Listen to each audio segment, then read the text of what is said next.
Smouldering. Small. My eyes look tiny when I don't want to see. No, keep the pose. Where did the pose go?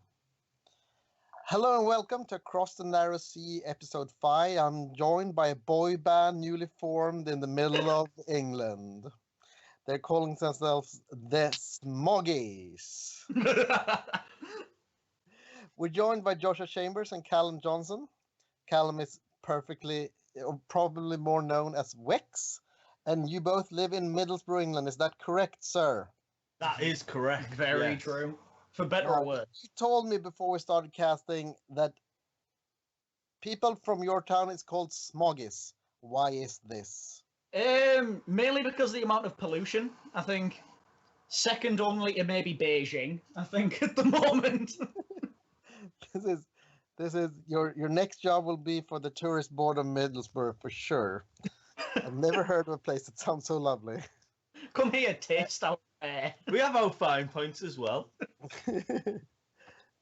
Actually, before we get on, since we're usually doing countries, and today we're not doing a country, because you're not representing England nor Britain, right?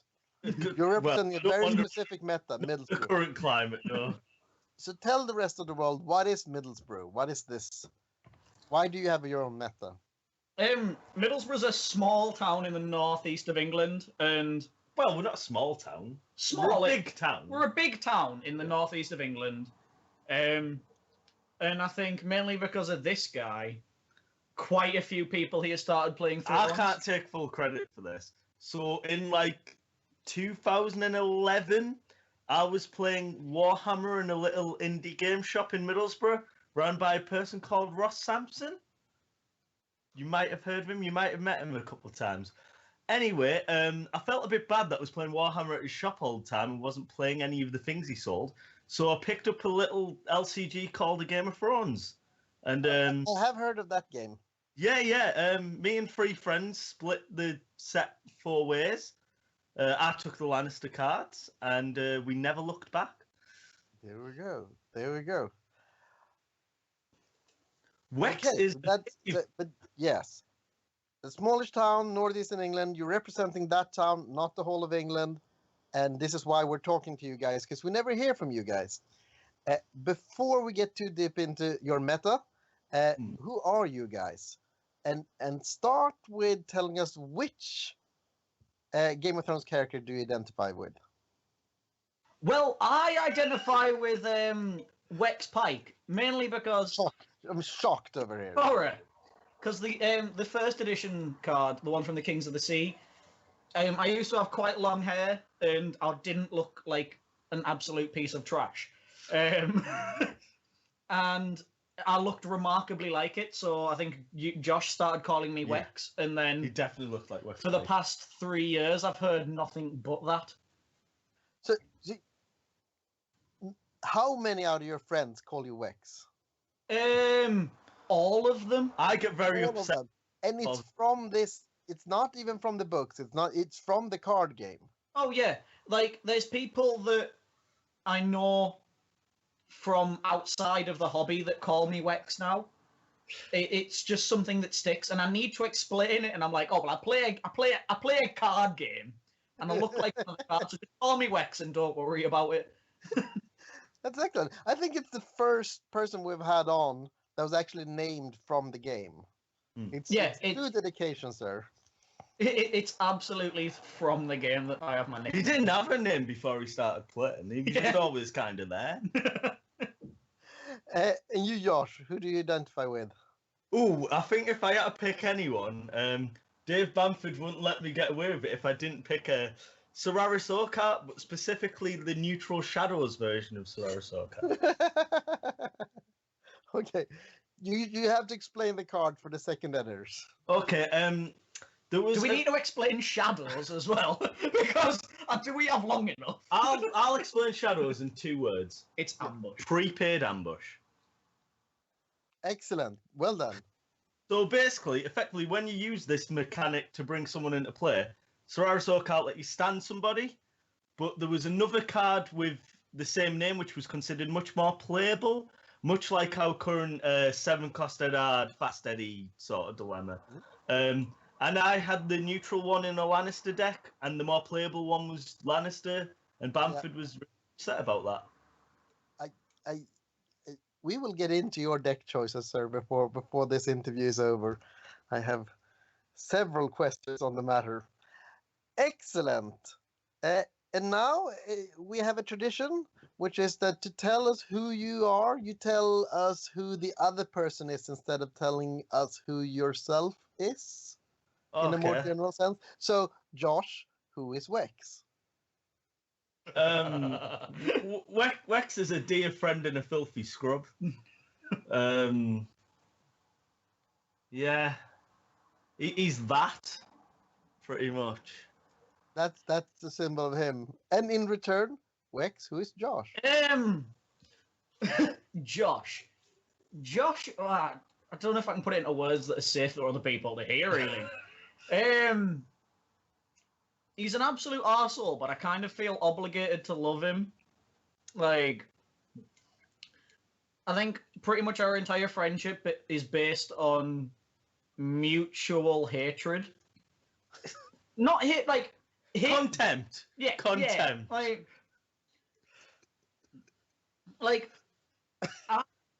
I got this done 2-3 weeks ago, and ever since then, every time he looks at me, he kind of pulls this face. And that sums it up, and then I just love the guy because he's just a mess. Personally, I think it's impolite to wear a hat indoors. So My house, my rules. Yeah. Fair enough, guys. Josh, I was stunned, shocked to hear that you did really well in a fairly big tournament recently. Nah. Can I just point out, he only did that because the week before I won a spring kit event with the same deck. It wasn't the same. Did you create the deck together? Was it the same? No. Whoa, you give me far too much credit there because he built it for me. Wex had been out of the game for a little while and wanted to come to the spring kit, but had felt a bit behind on the card pool in the meta and asked me to build him a deck. So I built him this Lannister banner for the Kraken deck because he likes blue cards and red cards are good, and he went undefeated in it. Okay, so tell us about the deck first, and then I have lots of questions about this. It was Lannister banner for the Kraken. It was good stuff, but only good stuff that I like. For example, there was no Gregor. I'm not going to mess about with Gregor. I don't like raiding Longship because it locks you into certain plot deck choices, I feel Fishing Net's a lot better. Really like Fishing Net. But I've played a little bit, it's over there, Wex. I played a little bit of Martell recently just to try out, and I know that non-terminal control attachments feel nice. Yeah. That's a really weird thing in second edition. We're not used to it yet. It's like playing all the links from first edition, but not actually having to play them. It's really good. I just need to remind myself what the deck is. Okay. Wex is just looking through the deck to see which cards are in it. I remember what cards are not in it. I remember it distinctly doesn't have any Hands Judgments. It doesn't have any Hands Judgments. And I remember that because on the stream table for Blackwater for the final, someone in the comments was saying, Josh is going to win this if he has a Hands Judgment in his deck, and I was just like, he doesn't. He doesn't. But you still won. Yeah, I mean, Ryan could have won if he'd have played the Blackfish a turn earlier, because he could have. A lot of things could have happened. Yes, but you still won it. Yeah. The Brothel Madams were very good against Ryan. Well, they were okay. Yeah. Speaking of the star of the deck? Pardon? What was the star of the deck? The star of the deck was definitely Bron. Without a shadow of a doubt. There we go. Bron got me out of some really sticky situations in some games. He's I really, really like him. This is my problem because I love a lot of the Lannister cards. I love Bron, I love Brothel Madame, I love Tower for the Hand, but I just don't like all the boring good stuff. I'm really looking forward to the Lannister box coming because it looks like there's a lot of fun, synergistic Lannister stuff going on. Looks good. And you just love Klansmen anyway. And I love Klansmen, and it looks like there's Klansmen in it. So I have to dig into this, and for a bit of context, you became known to the Swedish meta because of your horrible deck choices. We were at our first Stalek, and people were walking around whispering about this mad guy who in Melee was playing a deck, and to make it simple, he was playing a deck that makes it easier for everyone else to win. Right, okay, so it was using an agenda that might have made every opponent not running a treaty agenda only need 10 power. Yes. But it Was was, this the first one? yeah, it was solid stuff. It was red wines and mandalies. Yeah, but Well- it wasn't solid stuff, Josh. And you I'm win? wondering, has this No. changed? Is it because it's a second edition, or are you just now starting to play for reals? Are you becoming a serious player, Josh? Well, I've always been. I'm very serious about what I do, but I didn't actually mean to play Lannister Banner for the Kraken at Blackwater. Okay. I'd built a Tyrell Lords of the Crossing Wildling heavy deck. On the morning of the tournament, I made the decision to drop 2 copies of To the Rose Banner for 2 copies of Nightmares. In doing so, when I was changing my deck around, I left the deck in the hostel by accident. When I got to the event, I found that I didn't have my deck at all, but I did have his deck, Lannister Banner for the Kraken deck, built on my cards in the bag. So I thought, the deck list is already typed up, tournament's starting in a bit, let's try that. And then he won. Well, I lost round 1 immediately, so I deserved that. I was, So I you was were, very you were drunk. supposed to play another deck. You yeah. forgot the deck, so you Well, played this deck. I And then left you it won. out How many at people in the tournament? 87. How many of them do you think were up the night before, choosing between this or that card, trying So to was I. optimize their deck? So was I for the wrong deck. How was the deck you were playing? Hey, that decision to cut To the Rose Banner for Nightmares was the most important decision I could have made that weekend. That is true. That is true. It was the right call, wasn't it? Did I not? It was the right call. So are you now gonna? I'm gonna put you on the spot here, Josh. Are you now Yeah, I'm gonna on be the a spot. serious player? Will I I've see always you in top 8 in Stalek? I've always been a serious player. I'm very serious about what I do. Are you? Yeah, completely.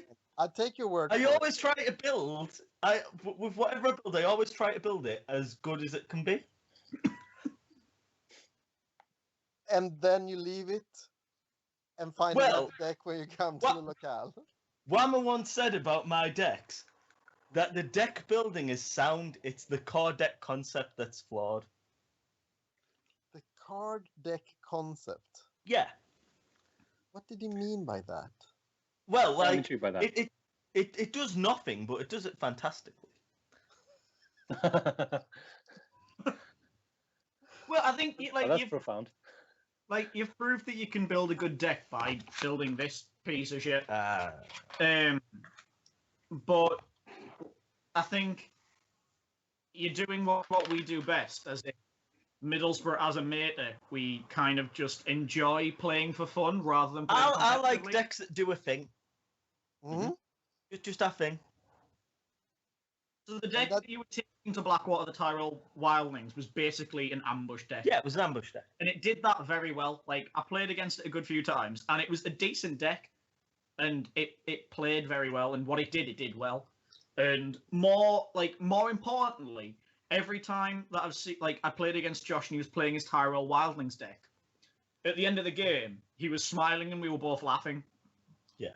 Whereas, if he played this Lanny Kraken deck, at the end of the game, he'd be like, it was just kind of like just going through the motions just to play the game. Like, Okay. No, I think that's fair. ultimately, we play because we enjoy playing the game. Like, we play it to have fun rather than play it to be as good as possible. Like, I mean, for me, it's a lot about interactions that make me smile as well. Yeah. Mhm. No, When I get. So I'm not saying that you're not serious about what you do, but if you could pick between a deck that has a very high chance of winning and a deck that does one thing really well and it's really fun to play, which one do you pick? And it's original. And the other one is it's run of the mill. Well, like there's only. I mean, I'm definitely picking the original one here, but how many copies of House Florent Knight is in the other one? So if it's less than 3, I'm not touching it. Fair enough. That's Like fair. our philosophy as a meta was very, very like it was amazingly described in the deck that our friend Sweeney took to Starlek last year. Yes, he Um, took my hyperjacking like build. Yeah. well, we all built it together. yeah. We all built it together, and it ended up being Targaryen 2/2/2, but it was hyperjacking. You into the breach jacking to put him into play for free. You then fire and blood him so he can't be discarded. Mm. Then you Raymond Darien to play Rob's Favour onto him. And then you just do claim free challenges for days. It's good. It was amazing. It was like all of us played the deck so much. Like out of all the decks that we played, we put the most effort into this deck. Yeah. Far more went into his deck than either of them. Yeah, Was, like at the end of the day at Starlek, he went like 3-5 or something, or did he go 2-6? he went 2-6. But I was really annoyed because I saw where he could have won a game if he picked a different keyword. He did really badly, but like so badly. But every game he played with it, and every game that we played with it, at the end we were just laughing so much. And this was the thing, to explain to the second edition people that are listening, this was the thing in the first edition. In the end, there was such a big card pool that you could really build decks that could dominate. Even though if they didn't do it often or anything, there could be games where if you just got the combination right, it would win against everything. Well, I Yeah. think, well, you can all attest to that. The name Mace Terrell springs. Me and Andreas Aldrin played a similar concept deck. It did one thing. It did it really well. Yeah, but that one thing was win. Yeah, like... True. No, we were trying for that at least.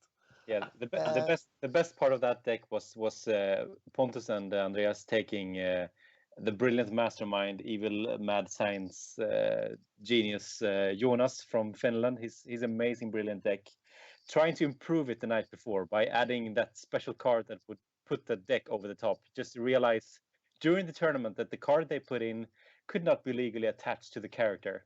So Card was this? Yeah. It was that. What was it? The Greyjoy attachment? Greyjoy attachment gives +1 strength and intimidate. Oh, Kettle Drum. Yes. Kettle Drum. Yeah. Greyjoy character only setup. Yes. Come on. Yes. Well, it was the night before. All you do then is you put Imposter in the deck. You've already got influence. Get Imposter on him, kneel and influence. He's a Greyjoy character. Granted, it'll fall off at the end of the phase, but you can have it in marshalling, no problem. Yeah. No problem. I agree. We should have arranged that. Okay. We are getting lost in time here. Before we move on to talk more about your meta, we have been asked some very serious stuff here. So I'm going to turn to you, Wex, and ask pizza boxes and Parmo. What are these things? Pizza boxes and Parmo. That's two different things, That's isn't it? two very different concepts. I'll start with Parmo because it's far easier. A lot easier. Yeah. A Parmo is short for Parmesan, but it has nothing to do with like Parmesan cheese. It's entirely irrelevant. It's a delicacy. It's a delicacy. It's what most people in Middlesbrough exist on. If you looked out the window, I do. And it's like a chicken breast that's been flattened and then covered in breadcrumbs, deep fried, and then out of the deep fat fryer, covered in bechamel sauce, so that white sauce in lasagnas and stuff, and then covered in cheese, and then put under a grill so the cheese kind of like melts, and then you just get it while it's like covered in grease, covered in everything that you hate about life, and you just eat it. No, you put garlic sauce. You put loads of like garlic flavored mayonnaise on it, and you just ingest it, and you just cry yourself to sleep after you've ate it. It's good. They're fantastic.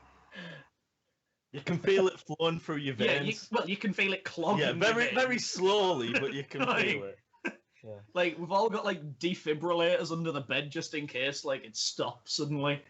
And pizza boxes are...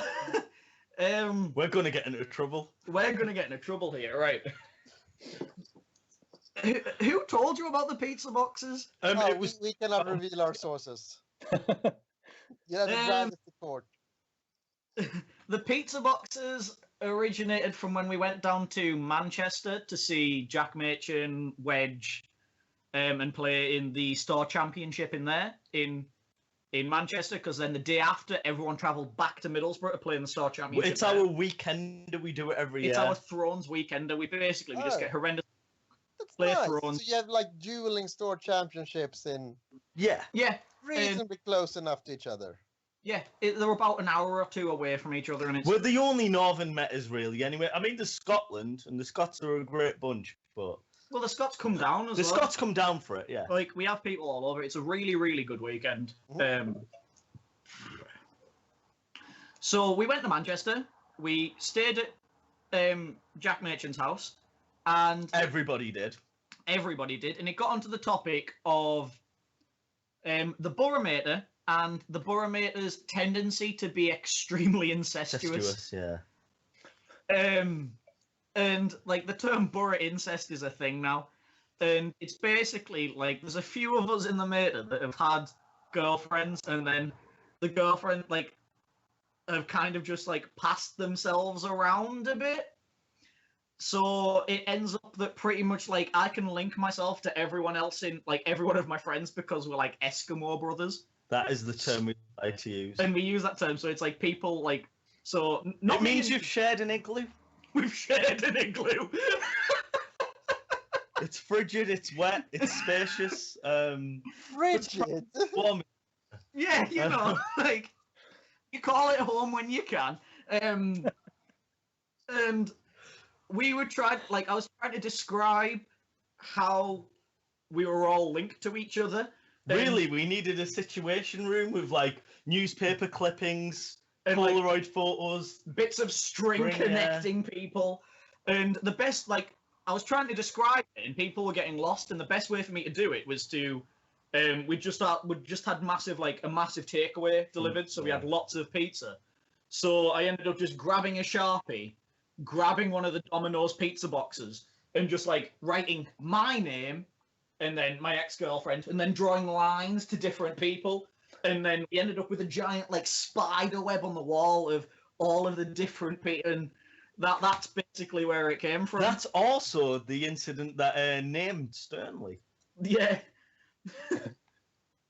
Our friend Tom Barnaby Pass, TVP, he's now called Sternly because for some reason during this conversation he used the word stern.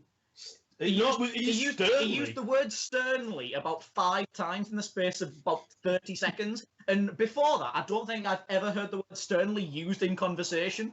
And it just, and I was like, what? And then it stuck. I think it was Bamford who clocked it with Sternly. No. But yeah. And these poor ladies, have they now moved on from the meta? They live across the street. Yeah, well, I could walk to my ex-girlfriend's house. My friend Ash lives there at the minute. Another member of our mate, and he's moving in mine in about a month. So Yeah. You're very Yeah. close knit, is what you're saying. You're Oh, like yeah, Batman. A little too close. we're all within nose rubbing distance, I'd say. Keeping with the Eskimo theme. Excellent. That's amazing. Amazing. And I have a last one. TCUKC. That man is a. Well, This is right. Okay. No. That isn't a question. No. That isn't a question. No. Let him finish. No. Right. Okay. Continue. Okay. No, What no, about him? What is it? What is this? Oh, It's TC, right. you can't see. No. It's all his fault. This man He here. might watch this. What are you doing? It's still your fault. Right, okay, he's You just. don't know what it is yet. You have to He's the tell us. format. It's the former UK national champion's little nickname. That's all it is. A member of Almeida, Tom Clark. Well, I say a member. Well, okay, he's a member of Almeida. Tom Clark, he won nationals 2 years ago. Yeah. So we started calling him TK Tom. TC UK. TC Tom Clark, UK champion. So TC UKC. He's a lovely guy. I really like him. He always has a good conversation. There's a butt coming. There's a butt coming. Yeah, he's now TC UKFC Oh, I just call him not Dave Bamford, because now Dave Bamford's champion. and he's not Dave Bamford.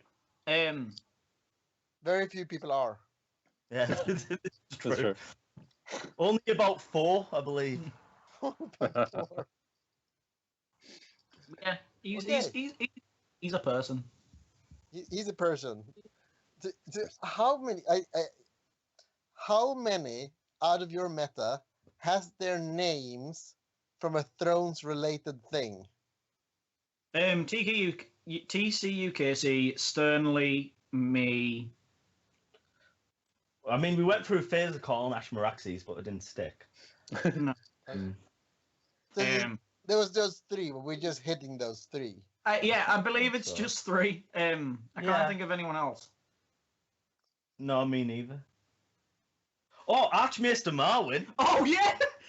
There's a member of Almeida called Lee Dalton, and I clocked onto it originally because I looked at him and he looked exactly like the artwork of the first edition Archmaester Marwin. The Targaryen one, not the new The Targaryen one. Okay, yeah. But now he looks exactly like the alt art Varys that's just Yeah. been printed. He's been signing them. He has been signing them. Been going to regionals with a Sharpie. Oh, that's brilliant. Basically, just take the piss out of each other, and that's what holds us together. So apart from those 4 and Josh, that's 5. How big is the meta? About 30 odd? About 30 people. That's not bad. Well, I pretty much roped all the X-Wing players into playing Thrones. X-Wing runs fortnightly at our local, and Thrones runs on the alternating Friday night to X-Wing does.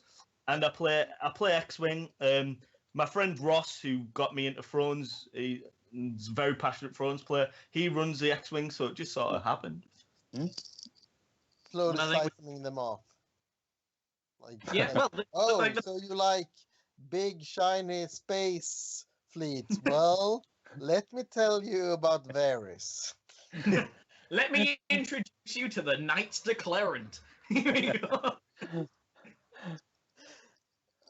And this is 30 now after second edition. How many were you before? How are you? Is there a lot more players in second edition? Yeah, before we were about 10. We were about 10 before that. I mean, there was the Darlington lot who used to play at Ross's shop before it closed, but after that happened, they all moved on to other games. Like in first edition, we were very, very close knit. I mean, we sent 6 people to Stalic last year. Yeah, like that's the thing. Especially for first edition, we're a bit of a bigger meta now, but in first edition, we were very small, but we happened to always have at least someone everywhere. Yeah. And I think that's just because, like, Ross does a lot of travelling. I've done a fair bit of travelling. I've been to Starlight for the past 2 years. This year will be my 3rd. You're coming this year? Josh, are you coming? Am I coming to Stella? Yeah. Yeah, of course I am. Like Christmas, isn't it? That's all I want to hear. That's Christmas. Plus, it's free, right? Right? See, I think you're the best player around. I think you figured you don't have the money for Starlex, so you just won this for that, and then you'll... Oh, I'd already out paid the for same Starlex. time Yeah, you I've did that. already paid, don't worry about that. But don't tell people. Okay. I How can't are you afford playing Starlight. second Oh, edition?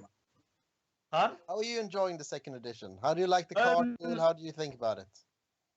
Before when second edition first got announced, a lot of our local players were a bit annoyed because they'd invested a lot of money. Me and Wex, who were a couple of players who actually own the full card pool, Yep. were very happy about it. We saw it as an opportunity to recruit.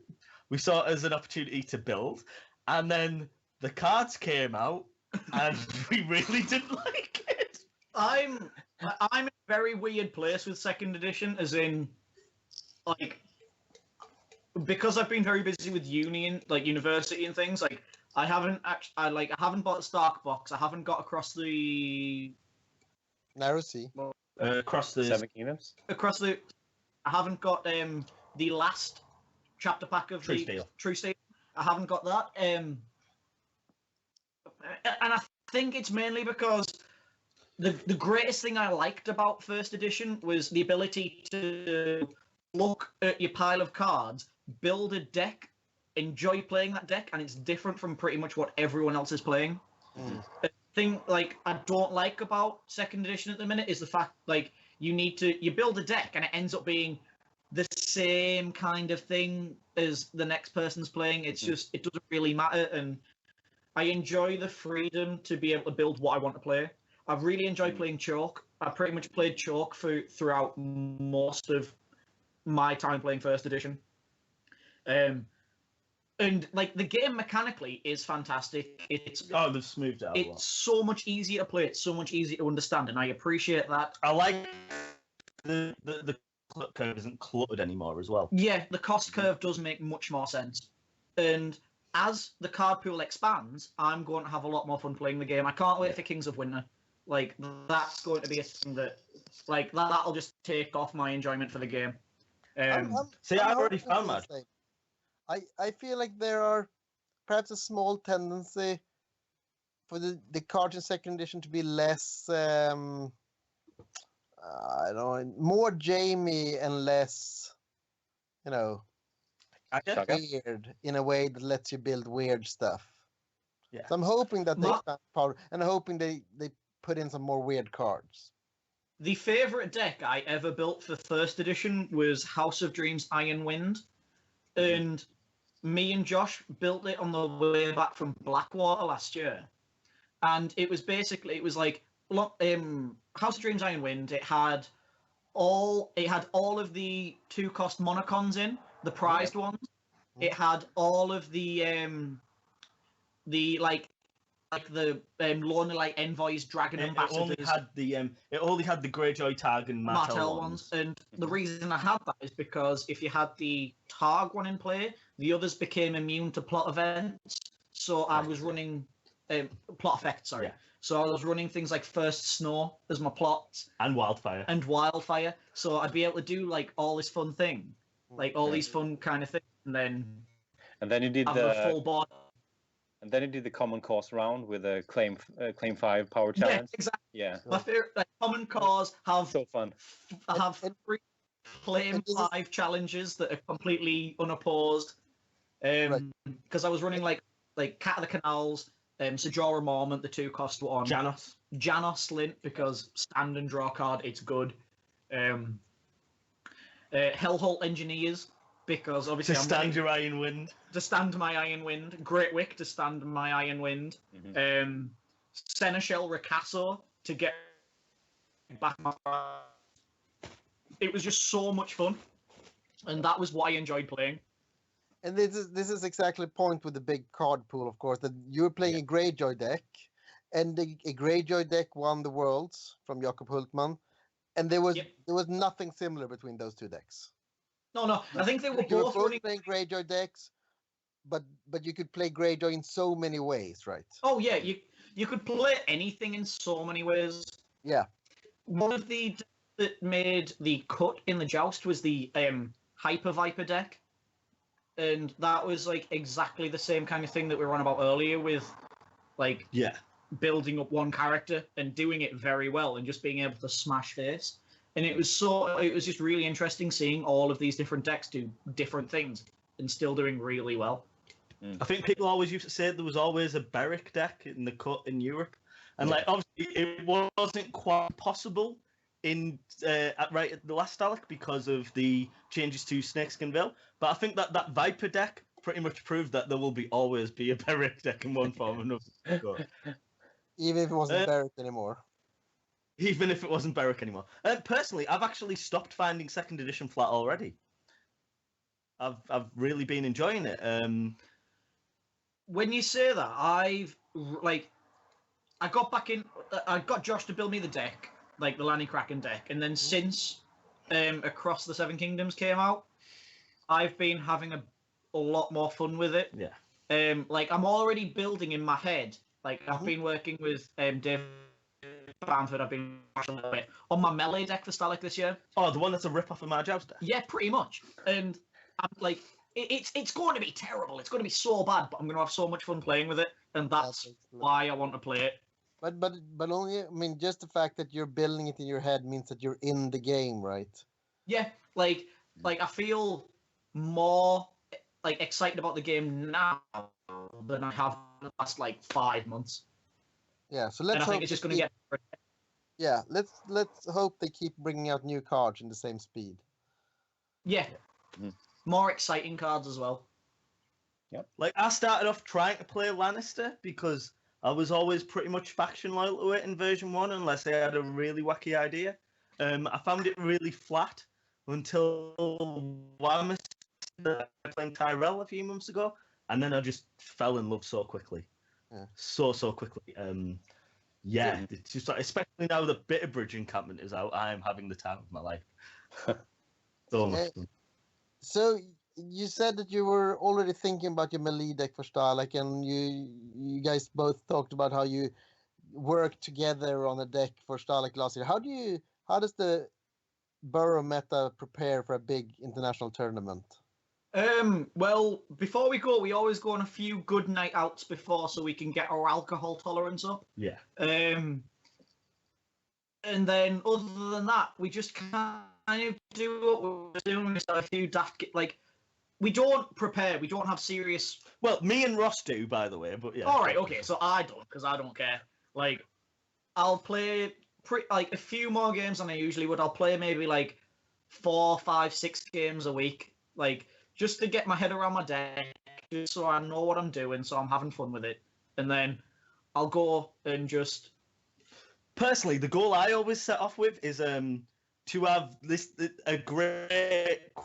What my end goal is. One time we went down to Stoke. My friend Phil was playing Tunnels before Tunnels was a thing, and it was a dominance build with Lords of the Lions of the Rock Tywin and the neutral Jalabaho and Davin Lannister and Den of the Wolf, and then he beat this guy. How on earth did I just lose to that pile of cards? And that's always been my goal. Not necessarily to smash people, just to astonish them. I completely know.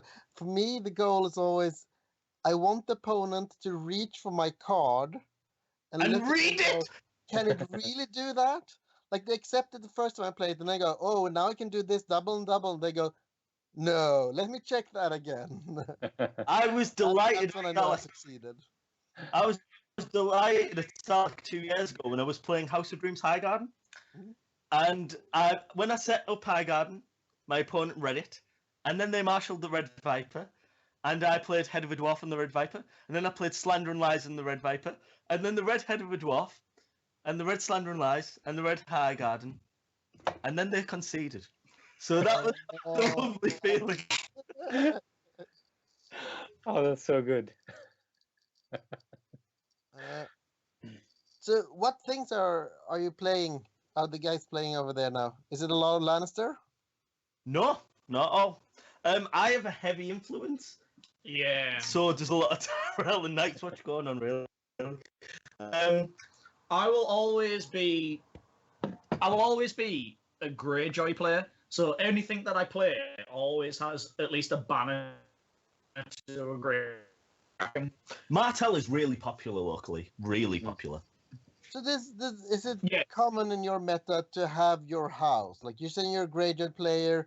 Josh, you're saying that it's going to be Tyrell for Starlight no matter what. Yeah, it because, is. Like, Caitlin's a Martell player through and through. You're Greyjoy, I'm Tyrell. Percy's usually Stark. We definitely have faction loyalties. Mm-hmm. Like, used to always be Targ in first edition, and that's kind of leaked through. Well, Ross was always Martell in first edition, and he'd never ever played Greyjoy. And now he's all about Greyjoy in second edition because he likes some of the stuff they've got. He really likes the 7-cost Euron, and He really likes Captain's Daughter. That's it. Like we just I keep saying we just play what we enjoy playing, and I think that's kind of like the entire like emphasis of what we do. Yeah. That's Which will interesting. probably It's great. maybe annoy some people because we don't play it seriously, but I do play seriously. well, but you don't. Yeah.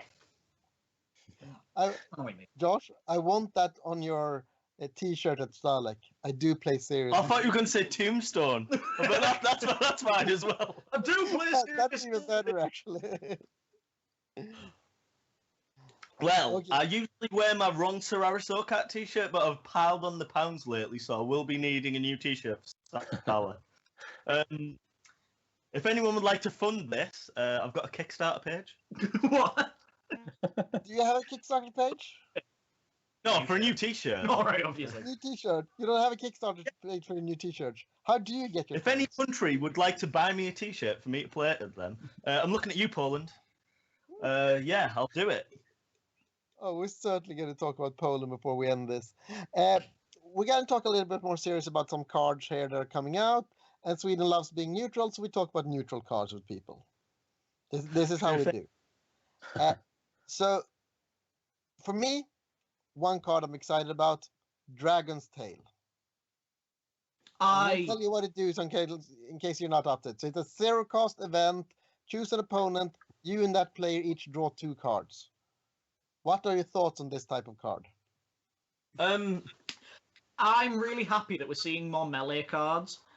Melee? I know that you play it in Joust, but I really like the kind of banter side of melee where you get to just chat with people, you get to like make deals, and it's not something that I've like found in 2nd edition melee so far. It seems to The summons has changed and the building like has obviously changed. the summons has changed, the buildings orders have changed, and it's like I really miss being able to go, oh, summoning season, I'll get you a character, you give me a location, we won't attack each other, it'll be nicey nice. And I feel like cards like Banter Bridge, cards like It's a combo enabler in Yeah. Joust. It's a combo enabler. Like my current Joust deck has 6 events. 3 of them are Dragon's Tail. 3 of them are Gift of Red. Lovely. I love that. I love that. That's the part. But I agree with you. The melee would be nice, and then it just having 2 people playing the card and being able to say, "I give you 2 cards if you give me 2 cards," and that's I keep saying like this melee deck that I'm building for Starlek, and it's pretty much this. It's like it's Bitter Bridge Encampment, it's Dragon's Tail, it's trading with a Pentoshi, Varus's Riddle, which I know is a card that you're going to be mentioning in a bit. It's like it's all these it's like fun cards that you can have with like fun with other people, and you can like drag them in, you can make like deals, and it's just going to be fun. Yeah, so Varus Riddle is a plot that allows you to get the when revealed ability from a revealed non-riddle plot card as if you just revealed it. So you get to use another plot, or you get to use one of your plots potentially 3 times if you have 2 of that plot in your deck. If you have Well, 2 are Varus we as not well, counting pulling as well, Pontus? 4 times. What? Pulling as well, of course. Pulling the string. Assuming they're running it. Just getting the same what- plot over and over again. What I will say about Varus's Riddle is, along with pulling the strings, I think, but especially for Varus's Riddle, the second any kind of neutral plot cycling effect comes in, wow. Yeah, no, I agree. Wow. I'm just wondering how it's going to go with Valor. Well, the numbers are a bit better than Valor, aren't they? Yeah. I'm saying that, I mean, it's a non-riddle plot, like, so you're going to get, suddenly you have a 5 gold Valor as well. Oh, every number on that's it is. nice. I mean, the claim could be better, but 5617, I think. Yeah, 5617. That's a decent plot. It's a nice reserve for Night Watch tech as well. Yeah, I've seen a lot of chat about how Varus's Riddle will be a very good counter to like March to the Wall. Because obviously, apart from initiative, it beats it in every way. Well, obviously the claim's the same. And if you can like somehow set up a way that you have like a decent character that's going to get marched, and you flip Varus's Riddle, you can kind of like bone them over. But then if they don't do that and flip into something like Calm over Westeros, which is usually a decent first turn plot, you've got the same effect, but you pick first player. But you've got better initiative, so you can kind of like get the edge on that. So I think very good first turn plot for Joust for certain decks. Yeah. I think when it comes to where, like you said about the Valor, like as a deterrent to stop Greyjoy offensively valoring, if they've got Risens and Iron Man, sure. The slight problem I foresee with this though is I think when Valor hits, a lot of people are going to start running Fallen from Favor as well, because the downside suddenly looks a lot smaller. Hit that. Varus's Riddle into a Fallen from Favor. It'd be fun. I mean, there was a deck in Blackwater running 2 times Fallen from Favor in the cut. Wow. It was like. Did it do well in the cut? I believe he made top 8. It was Martel Fielding. But isn't that because of First Snow at the minute, higher cost curves is a lot better? Yeah. So, but he didn't. I don't even think he was running the Viper. I think he had time, but his cost curve was nothing particularly big. I mean, sure, there was Nims, and there was Littlefinger, and there was Varys. But aside from that, the biggest bodies you're looking at is like what Night Sun. I know he wasn't running Doran or Viper. That's an interesting deck. Yeah. It was very interesting. I saw one game where he opened all with locations and then flipped Fallen from Favor. That was fun. Oh, that's nice. We were mentioning Polish people before. My people. And we heard that you have a special place in your heart for Polish people. I definitely do. The first year I went to Stalik, like you were saying, my prowess in the melee event. There was only 3 lads from Borough, and we were sharing with 3 Poles. And since then, very, very dear and steady friends, a lot of them.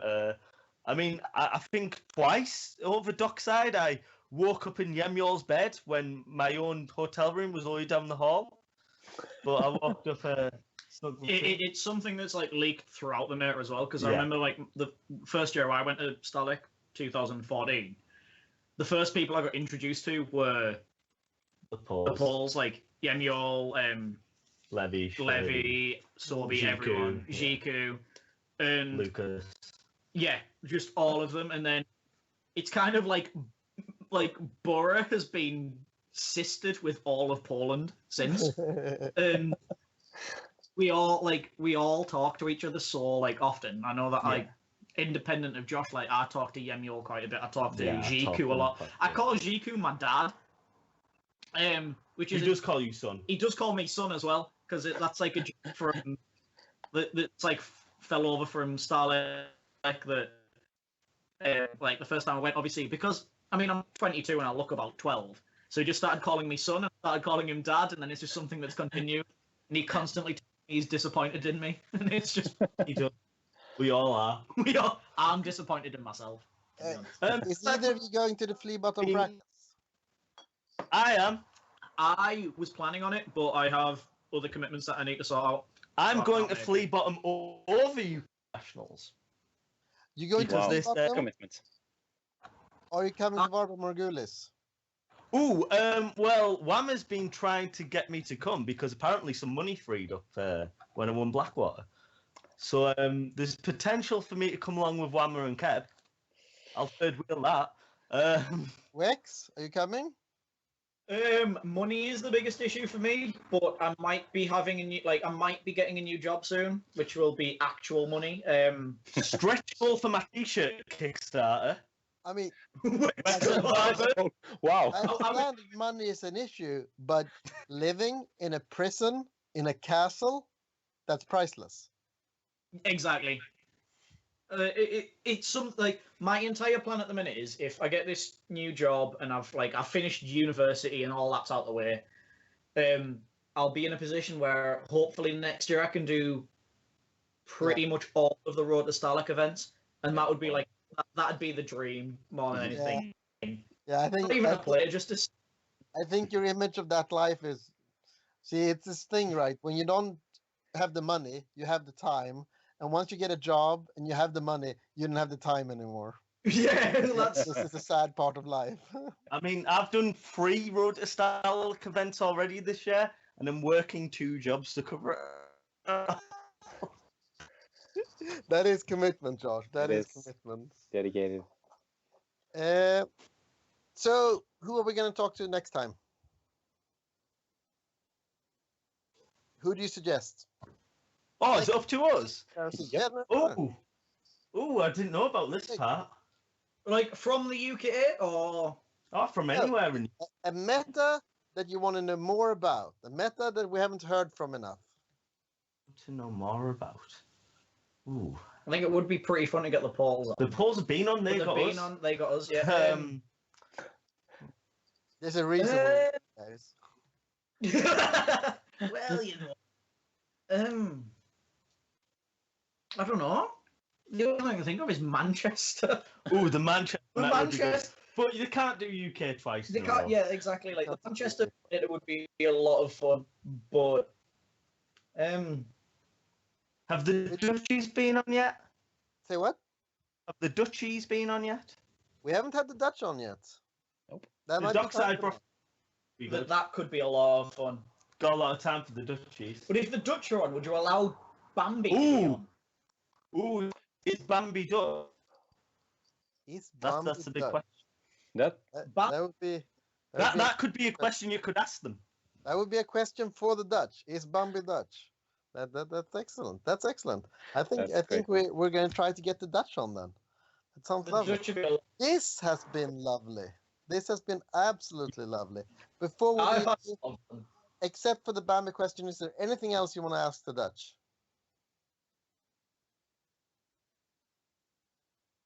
Ooh. I'm leaving this to you because the questions that I'm thinking of, I can't ask. Like, Oh, bring us one. Is You already Donovan told ready us for? pizza, I've Pontus. got You one. can't be more I've got trouble. one. I'd like to call Donovan Van Beek out personally. I want a rematch. Okay. Can Josh, now that he's a serious player, have a rematch against Donovan? Excellent. This has been lovely, guys. Absolutely fantastic. Thank you for Good. doing this. Thanks for I've having us. had so much fun. It's been great. Take care, guys. Awesome. Take care, guys. Bye bye. You too. Bye.